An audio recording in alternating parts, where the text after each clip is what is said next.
Hello friends, जय जगन्नाथ। नमस्कार। आज आम बनइबा जाऊे पोटल आलू पनीर यार गोटे तरकारी बनइबा। स्वादिष्ट लगे, बहुत टेस्टी लगे तरकारी।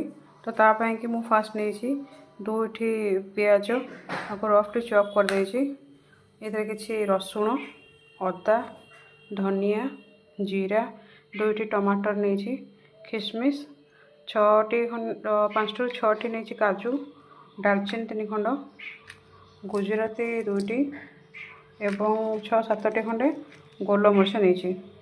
तो आपको फाइन पेस्ट बनईदे तापर तरकारी बनला मुझे देखा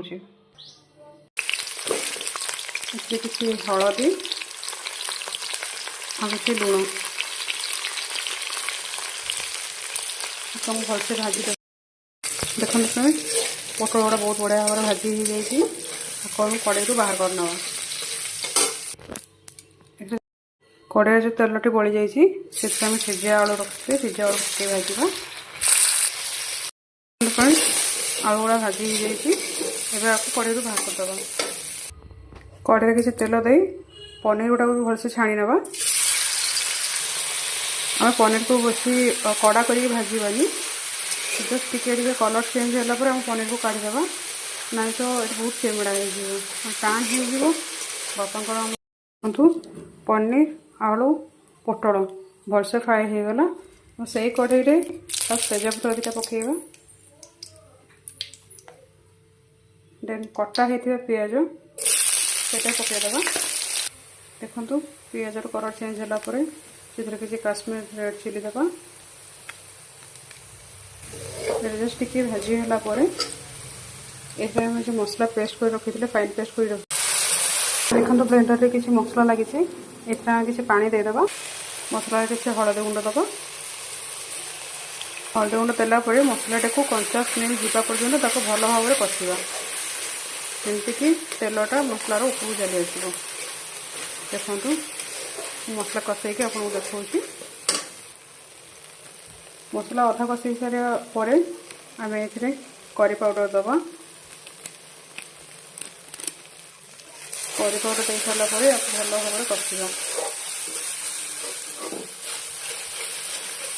एबे टिके ये जो मसला जार पानी थिला पानी देते ये टिके पानी देदेबा तापर आउ थे 5 मिनट पर्यंत कषा।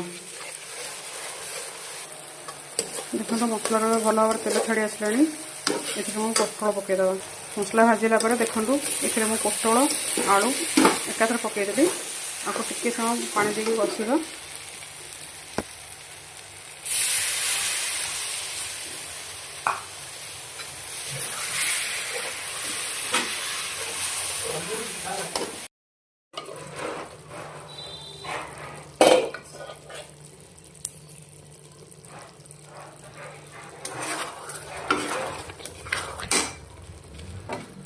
এটা भजा है रखा था पनीर को इधर पकईदे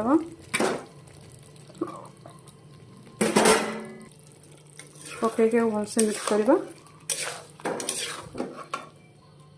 कषला किसी गरम पानी देदेबा और भल भाव में फुटापी छाड़देबा।